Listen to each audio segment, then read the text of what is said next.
This is the Detroit Sports Podcast Network. Do you play FanDuel and feel like you aren't creating consistent money-making lineups? Go over to the DFS Doctors on Twitter at the DFS Doctors and DM them with promo code Detroit Sports to get a free trial for their analytically formulated 70% lifetime profit rate NFL and NBA lineups. The whole purpose of playing daily fantasy sports is to get out there and compete and give yourself a chance to win. So go over to the DFS Doctors. Let them help you. They have analysts on staff that look at the best optimal lineup that you can put out there to win money. So why not take advantage? At the DFS Doctors, promo code Detroit Sports. CBD is a game changer sweeping the nation. This hemp extract is the natural way to elevate your mood, eliminate aches and pains, reduce anxiety, and keep you sleeping all night long. It can even cut your workout recovery time in half. Get in the game today with 20% off all orders of CBD and lavender products from Lavender Lane, a lavender farm located right here in Milan, Michigan. Just go to lavenderlanemi.com today and enter coupon code Detroit for 20% off your entire order. Guys, look, these amazing products are infused with calming lavender to maximize their effectiveness, meaning your CBD items only take minutes to take effect, which is way quicker than those pills you were about to swallow. On top of it, they are perfect for men and women. Lavender Lane has lab-tested CBD creams, tinctures, and roll-ons that are perfect for any situation, even if you're on the go. Put your health back in your hands by heading over to lavenderlanemi.com and entering coupon code Detroit for 20% off your entire order of CBD and lavender products. What do you have to lose? Your satisfaction is guaranteed or your money back. So if you need lavender gifts for your loved ones or just looking for the natural way to ease your discomfort with CBD, go to lavenderlanemi.com and use coupon code Detroit to unlock these miraculous benefits of CBD and lavender. That's lavenderlanemi.com. And remember, use coupon code DETROIT for 20% off your CBD and lavender products from Michigan's own Lavender Lane. 3 reasons why I believe Joe Milton is going to be Michigan's starting quarterback in 2020. Next on Michigan Podcast. But there's going to be one team that's going to play solely as a team. No man is more important than the team. No coach is more important than the team. The team, the team, the team. Looks deep for Anthony Clark. Waits for it. Yep, caught. This is no time for that. In the pocket and a sack. Tim Jamison. Brady gets terrific. Throws it and a touchdown. Knight again. Schultz just before Brazil got him. And a leaping interception by Woodson. Arbor back to throw over the middle. Caught by Collier at the 5 on his feet. Touchdown, Michigan. On its way. It's good. He's 5'7", 179 pounds, a junior at Michigan. But Jamie Morris packs a wall of him, and he delivers for Bo Schembechler. And here's your first play. Pressure coming. Sack. It is Glenn Steele, number 81, who fought his way through the traffic. Option. And Robinson calls his own number, and he's going to score. Oh, an easy touchdown for Robinson and Michigan.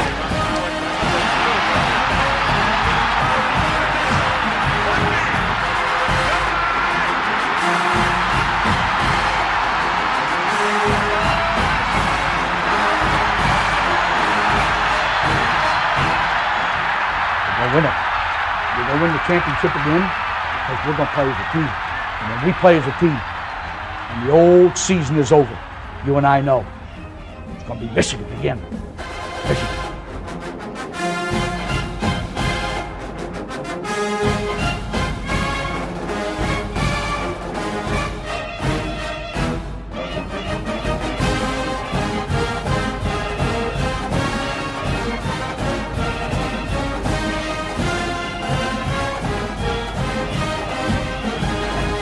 Go Blue, and welcome to this week's edition of Michigan Podcast. I am Steve Deace. Thank you for tuning in. My partner over at WTKA in Ann Arbor, Michael Spath, will be joining us. A lot of weekend news with football, basketball, even hockey too. So we'll do that hockey coming up a little bit later on here with this week's episode. Plus a Twitter poll question in reaction to what I ranted about at the top of last week's show with results I don't like and I don't understand. But before we get to all of that, it's time now to turn the page to 2020. And strictly from a cost-benefit analysis, meaning this isn't my preference. Not that I have anything against Joe Milton. I seem to really like him, actually, and his teammates seem to like him even more.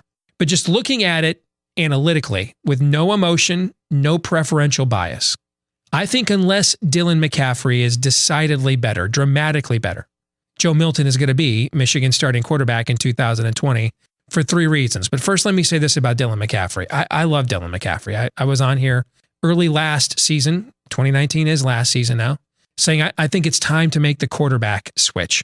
And I think if he had not been put in the game against Wisconsin at a point that it was unwinnable, that Wisconsin was essentially just permitted to tee off every down, and they did. And the result was he took the most vicious and arguably dirtiest hit I've ever seen a Michigan quarterback take. It resulted in a concussion, several weeks of injury. If that had not happened, I think he would have been Michigan's starting quarterback this season. It really was only a few games in November that Shea Patterson looked anything at all like the quarterback we thought we were going to see all of this season. However, that event allowed Joe Milton to be elevated to the number 2 spot. And I think that has radically altered the paradigm of what I think we all thought and expected was going to take place heading into this coming season, even just a few months ago. All right, so I like Dylan McCaffrey.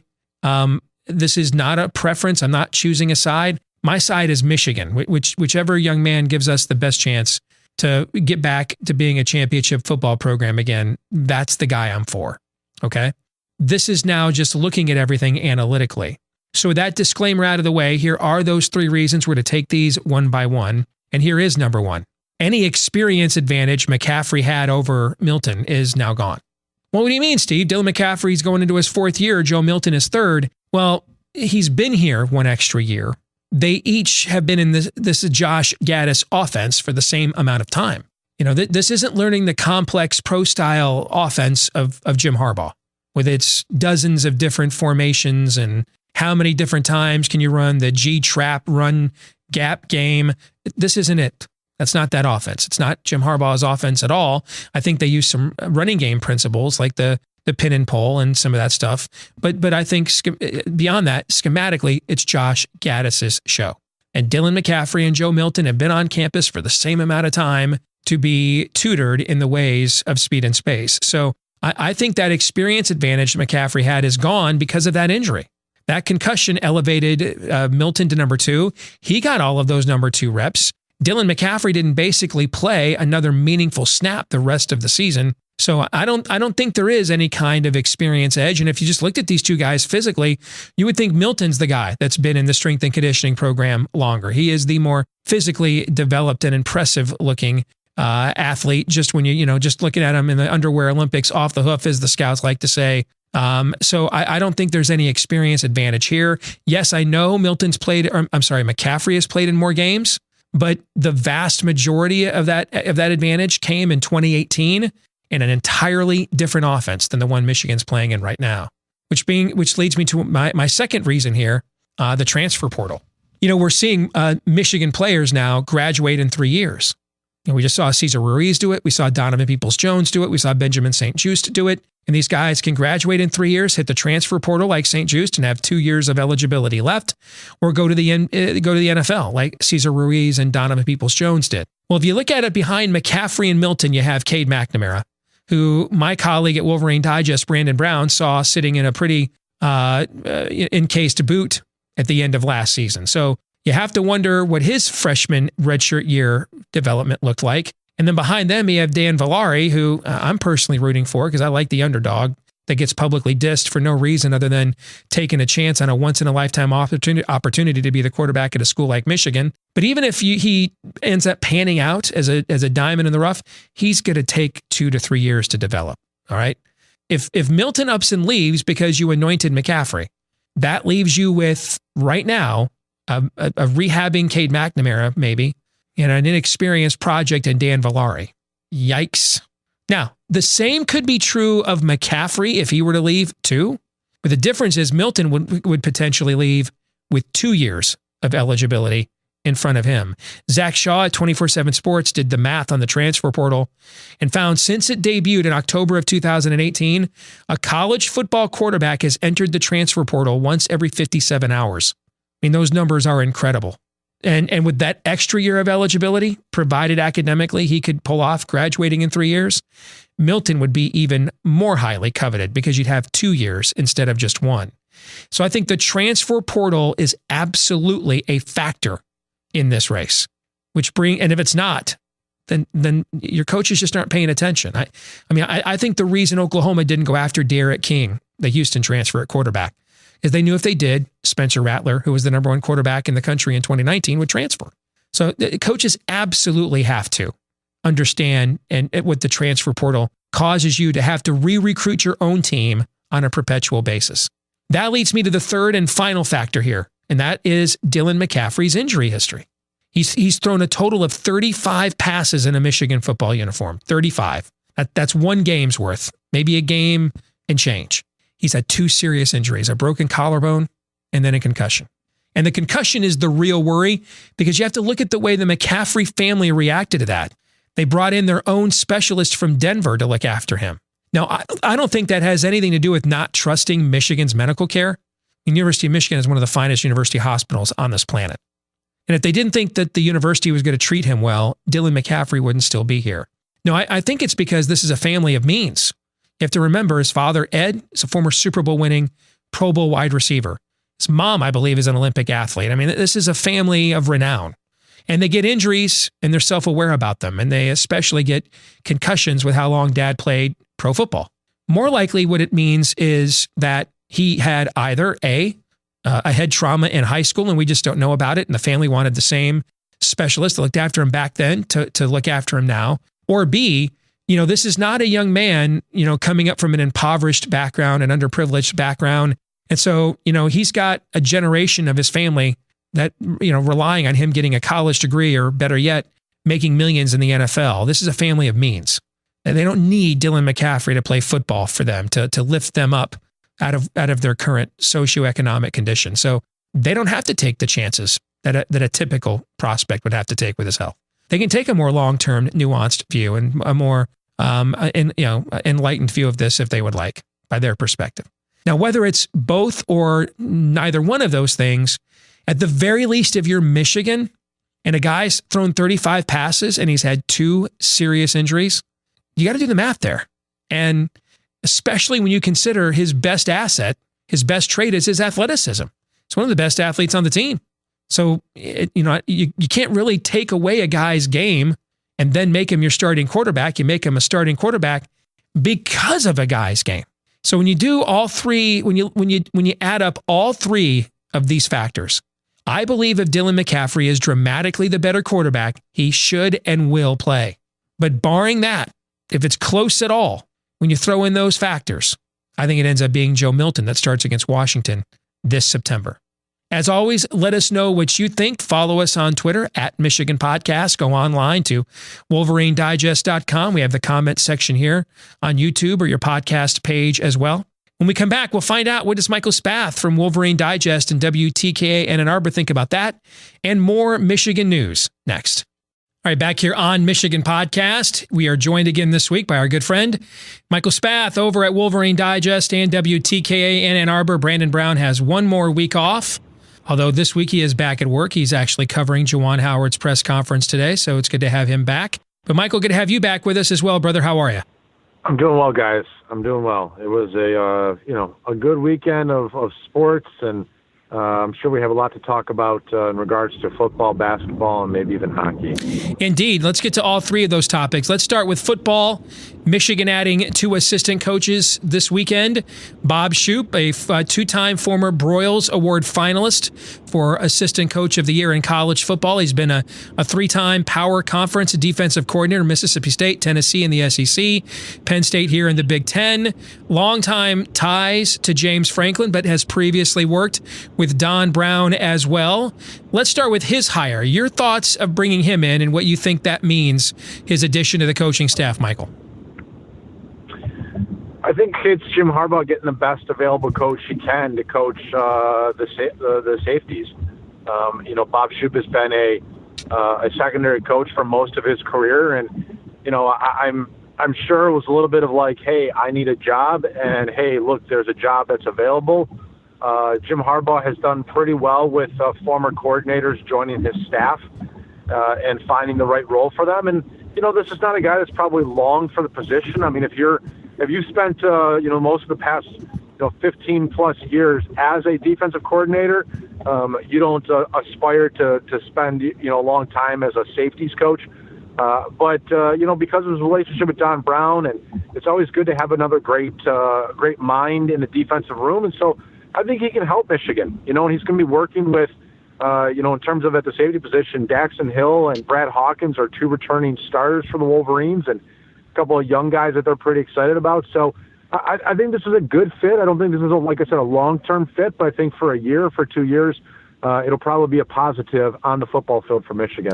I agree with all of that. What do you think of Brian Jean Mary, another former defensive coordinator? This was a name way out of left field on Saturday when it was announced. A lot of the scuttlebutt was a strength and conditioning assistant. Tank Wright was going to be elevated to a full-time coaching position. My understanding is he even changed his Twitter bio to make that seem like it was coming down the pike. He was out on the road recruiting, and then out of nowhere we get this press release with Brian Jean Mary's name in this position as well. He's got extensive experience as a recruiting coordinator at the University of Texas, an assistant coach at several schools, largely following Charlie Strong as he did to South Florida, where he was his defensive coordinator as well.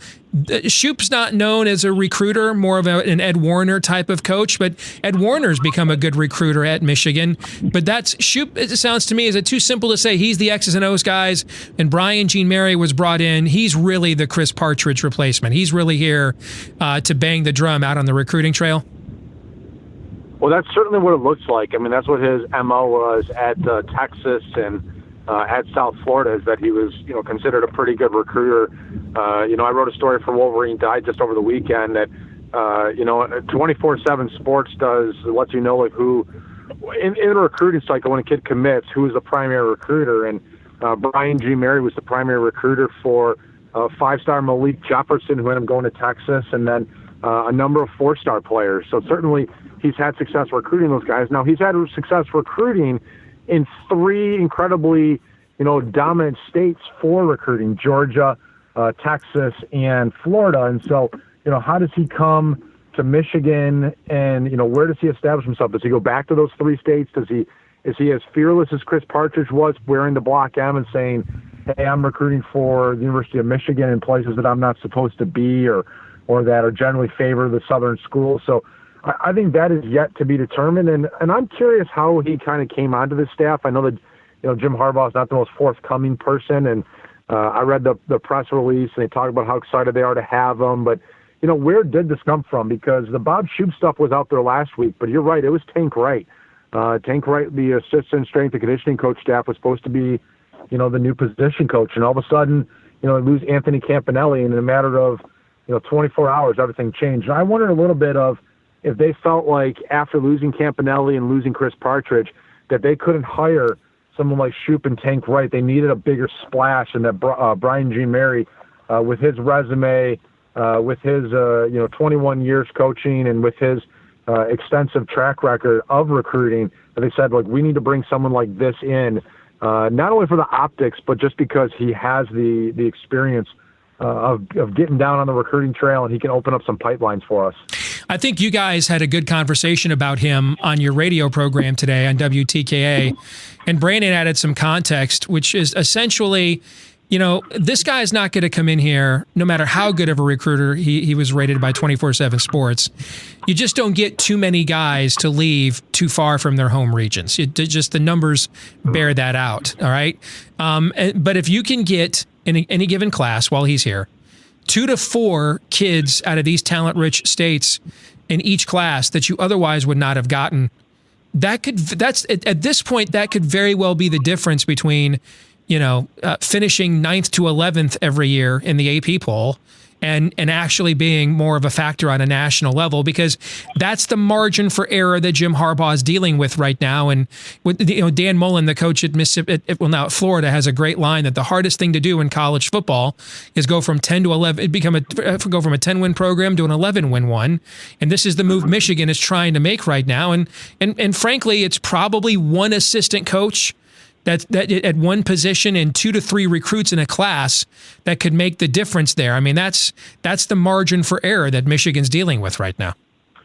Yeah, I mean, think about it. If you could bring in 2 to 3 more athletes, as you said, 2 to 3 more players per class, if you could bring in, another really talented skill position player on offense, if you could bring in a safety on defense, if you could bring in some type of project on, the offensive line that does really well. I mean, They need, Michigan is probably, in any given year, they're probably just 1 or 2 or 3 players away from getting over the top. Now, that all being said, they need, the position that they need the most is quarterback. Mm-hmm. And I don't know either one of these guys comes in and it makes a huge difference when it comes to the quarterback position. Those guys, the 5 stars and the 4 stars, you're not going down to Texas and you're not going down to Florida and you're not going down to Georgia and picking up the number 1 ranked quarterback in each of those states and saying, hey, come to Michigan. Well, let's go to quarterback. I mentioned here at the top of the show, I did a rundown of something I wrote about a few days ago over at Wolverine Digest. 3 reasons why, unless he is dramatically the superior quarterback, as the coaches see during the offseason, unless Dylan McCaffrey is dramatically better. I gave out my 3 reasons why. Barring that, I think Joe Milton's going to be the starting quarterback come the first Saturday in September at Washington. Your thoughts on that reasoning and whether you agree or disagree with it? God, I don't really know. I don't know how they're picking quarterbacks.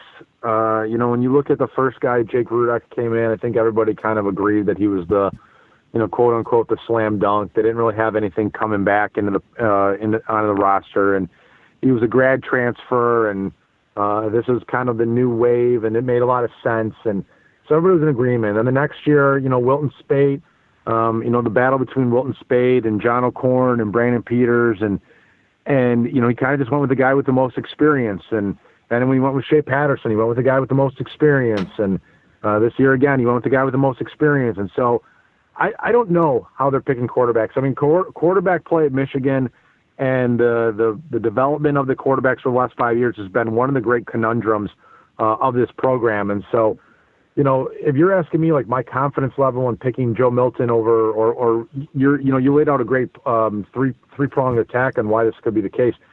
Steve, I got to tell you, it's the one position that I have no real strong sense for how they make the decisions to go with the guy that they do. We've heard a lot. I reported on some stuff on Wolverine Digest last week that was either really popular if you were someone that was never all in on Shea Patterson, or extremely unpopular if you thought that he was always, underestimated and overly criticized. But I just don't have a great feel for the way that they handle their quarterbacks. And that's kind of, again, where we are as a program, or where Michigan is a program after 5 years is, I can tell you a lot about the way that they do cornerbacks. I can tell you a lot about the way they do safeties and linebackers and defensive linemen and even offensive linemen, and running back and quarterback are the 2 spots that I just still don't have a great feel for what it takes to be a Michigan guy. Let's go to basketball. And how much of what we are seeing the last couple of weeks is just as simple as Isaiah Livers is out? How much of it can be, before we get meta, and I tend to do that at Wolverine Digest even before you do. Okay, so before we get, it's a race. It is a race between you and I. Yeah, yes, it is. Usually, who gets their phone or keyboard first? Okay, but before either one of us, therefore, get meta, how much of this is just as simple as the most gifted overall play and polished player in the program has been out for a month? How much of it is just that? I think it could be when it comes to the 2 most recent losses to Minnesota and Iowa. I mean, I think if you're playing at Michigan State, the way that Cassius Winston was playing on that particular day, I don't think there's anything that Isaiah Livers was going to do to change things. And then certainly, the Illinois game, Michigan, that was their first Big Ten road game. I don't think they were ready for that either. The Iowa-Minnesota game, I mean, both games came down to the final 3 minutes with Michigan either leading or, tied or down just to 1 point. And in those final 3 or 4 minutes, when Michigan could have, made the plays that they needed to win the game, they folded. They had 4 or 5 bad possessions in a row. They gave up a bunch of points on the defensive end, and suddenly what was a tight game was now them down by 6 or 8, and they're trying to foul and get back into it. And in those 2 games, I wonder if you have Isaiah Livers, somebody that has shown a little bit of I can take the big shot, someone that you can work some more of the offense, spread the floor out a little bit, is a really good help post defender, a really good just help defender. Maybe he gives you that swagger, that confidence to get you over the edge. And these last 2 games against Iowa and Minnesota are wins. So, yeah, it's quite possible. It's quite possible. I mean, if you take, any team's best player, or at least their second best player off their team, like, what do they look like? I think we've had this conversation before. Michigan State, take Xavier Tillman off that team. What does that team look like? Can Cassius Winston carry it all by himself? You go through the list of team after team, and very few teams can handle that when you're talking about basketball. When you're talking about football, yeah, you lose your second best player and you've got, 21 other guys. But in basketball, you lose that one guy on a team of 5. It really, really hurts. And they need him back. But the thing is that Juwan Howard, and I know he's talking to the media today about Isaiah Livers, you don't know when he's coming back. And they've got to find a way. They've got 5 out of the next 8 games are at home. They got to find a way to win most of these because that's what Big Ten teams do. And even if you're short-staffed, you win your home games, and then you see if you can win a couple of the road games this year. I actually came out of the Iowa game, and I'm not one. There's never is a tough word. I don't think there's never a case for a moral victory. I do think you can get some confidence coming out of a loss when you find some things that you didn't have before, or discover some processes or outliers that can help you moving forward. And I was actually in that area encouraged coming out of the Iowa game. You got Eli Brooks back on track. I thought they found some ways to mitigate the defensive struggles that John Teskey's been having. They did some defensive rotations, but I liked the way he was active with his hands, disruptive, causing steals, turnovers, getting some deflections. We hadn't seen that really much at all this entire season. And then I liked the killer instinct. We saw that some against Minnesota down the stretch, and you really saw Franz Wagner show that that junkyard dog mentality. I think Iowa's offensive weaponry is elite, and that's with Jordan Bohannon sitting over there on the bench, who might be, if you leave him alone, the best shooter in the entire conference. But I mean, the only guy on their regular lineup that cannot get his own shot or make just about any open shot you give him happens to be the really quick point guard they have over there, Joe Toussaint, who presents problems in other areas. And you and I have lived long enough to see better Michigan teams than this one, like last year, just get hammered in Iowa City. We rarely win there in football, and especially in men's basketball. So I was actually encouraged by some of the things we saw in that game moving forward, and got me to thinking, you know what, now if this is the identity, we can go forward. And then you added Isaiah Livers to that, then I think you're seeing more of the kind of team that we saw in November. But what are your thoughts? No, I think you make a great point. I mean, look, the first 5 minutes, I tweeted out, I know it was only the first 5 minutes, but I thought, like, this is as good as Michigan's looked all year with the aggressiveness. They were helping on defense. It looked like Juwan Howard had made some adjustments to his defensive strategy, so I was pretty happy with it. And Eli Brooks caught fire, and that was good, and David DeJulius did some nice things, as he has been the last couple of games. I think the biggest concern remains that their low-post defense is just so brutishly bad. And it is one-on-one situations with John Teskey, but it's also, just the help defense. It's also just, whoever they put in there, Austin Davis, Brandon Johns, Colin Castleton, none of these guys are getting the job done. And so that concerns me. I know that this is a league and this is an era where the 3-point basket is far more important than the 2-point down low. But I think they're going to continue to struggle on the defensive end. Overall, yeah, there were some positives to take away from the game in Iowa City. But I really do think that they need Isaiah Livers back. If we're talking about these 8 games, 5 out of the next 8 are at home. They also get Nebraska, Northwestern on the road, and then one of them is a neutral site game with Rutgers in New York City. If they don't have Isaiah Livers back for these 6 games, I think their ceiling is going 4-4 in those games, or at the best 5-3, because they do have to play Michigan State and Ohio State at home. If they get him back, 6-2, 7-1 even is possible, and that really would really kind of spark a great potential for this team going into the postseason.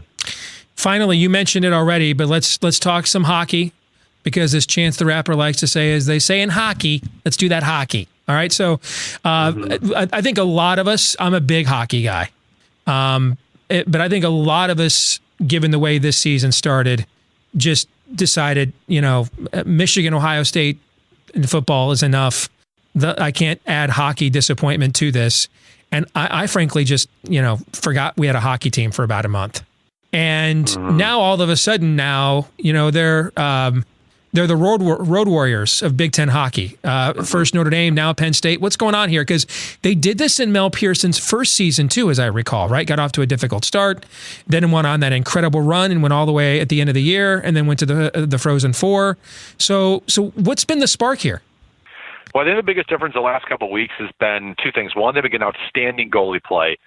Strauss-Mann had a north of a 940 save percentage against Notre Dame in a sweep, and then he had a 950 save percentage against Penn State this past weekend. And you give me a goalie who saves 95% of his chances, and I'll show you 2 victories most weekends.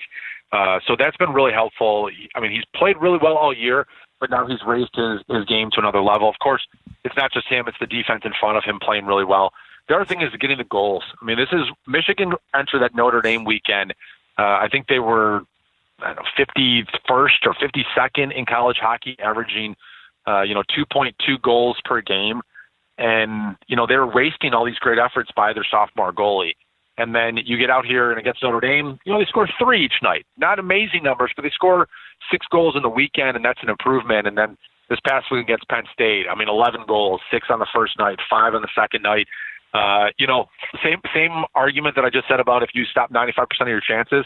If you score 11 goals in 2 weekends, chances are you're coming home with 2 wins. So the combination of great goalie play and then some outstanding offense, I think 8 different guys scored for the Wolverines against Penn State this weekend. There's just a lot of things clicking right now. And I'm sure we're going to talk to Mel Pearson on Wednesday, but I'm sure he's kind of a little bit of jonesing because they've got to take a weekend off and play an exhibition game this weekend. And you'd like to just keep that momentum rolling. So they get Ohio State back-to-back games, and they get Wisconsin back-to-back games at Yost Ice Arena coming up at the end of January and early February. And if they can win 3 out of those 4 games, they put themselves in a great position to be NCAA tournament bound with a strong finish, which is what no one was saying, even as recent as 3 weeks ago when they were finishing up splitting the GLI. No doubt. I mean, even at Christmas, the idea this team was going to be in the NCAA tournament was crazy, but what a great turnaround. Yeah. Let's hope it continues. Michael, always good to have you with it. Go ahead. You can finish up. Yeah. I'll say one last thing is Billy McCall, who's an assistant coach, he agreed to run the Ann Arbor Marathon, relay marathon with me on March 22nd, which is the day after the Big Ten championship in hockey. And when he agreed to it, he agreed largely because probably he didn't think there was any chance that his team was going to be in the Big Ten championship. And now, I talked to him the other day, and he's like, we're going to play this by ear. Because, there's an okay chance. I wouldn't say a great chance yet, but there's still a chance now that they're playing the Big Ten championship, and that would be the night before running a marathon. I don't know how well that would fit into his schedule, but that's how far things have changed. That's how much things have changed in just 2 weeks. And they've changed for the better, so that's great. Michael, always good to have you with us, man. Thanks for joining us again this week on Michigan Podcast. Thank you. Take care. This week's Twitter poll, we asked you because apparently the number one reason, as I talked about last week, that Michigan can't beat the better teams in college football is they all cheat. And Michigan is observing NCAA rules and obeying them, and none of the other top programs are. So I decided let's take it a step further. Do you think Michigan should strictly obey all NCAA rules? And nearly 60% of you said yes. Why? So you think the rules are disobeyed, they're not enforced, but you want to obey them anyway. What is that? What is that? And no, I don't. Please don't give me some moral superiority. Our head basketball coach played for the Fab Five, guys. Okay. And I love him, by the way. I've got a Fab Five book sitting right here on my desk. So, let's get to this week's question of the week, shall we? Did you know I destroyed you on Facebook, Steve? That is from something called Trial City. I've never been to Trial City, but I bet it's wondrous this time of year. Sounds like the kind of place you'd want to visit, Barney Rubble, but you wouldn't want to live there. And no, I didn't know that. You destroyed me on Facebook. But the more you know. Thank you. Now we all know. You too are welcome to destroy me on Facebook and then email me afterwards to let me know that you did or something. That'll do it for this week's episode of Michigan Podcast. Don't forget, you can destroy me on Facebook or merely sit back and follow me on Twitter if you're just not that aggressive. At Michigan Podcast, keep up to date with everything we think about Michigan athletics in between episodes. You can also go to the website, WolverineDigest.com. Again, that is WolverineDigest.com. We have tons of content up there each and every day. And for now, anyway, until they tell me otherwise, it's all free at WolverineDigest.com. Everybody have a great week. Don't forget Bigger 10 coming your way tomorrow right here on this exact same YouTube channel. All right, so do not miss it. I'm going to cover a ton of football stuff, including my very first total team talent ratings for the 2020 college football season. Now that we've gone past the NFL early entry deadline, we have our first, along with the early signing period, first real look at how rosters are shaping up for next season. We're going to break those down tomorrow right here on this YouTube page at Bigger 10. Speaking of which, like, subscribe, rate, 5-star review, whether it's YouTube or a podcast, however you access us, the more of those we get, the more it helps us to grow what we do here each week at Michigan Podcast. Thank you to all of you for tuning in, and until next week, go Blue.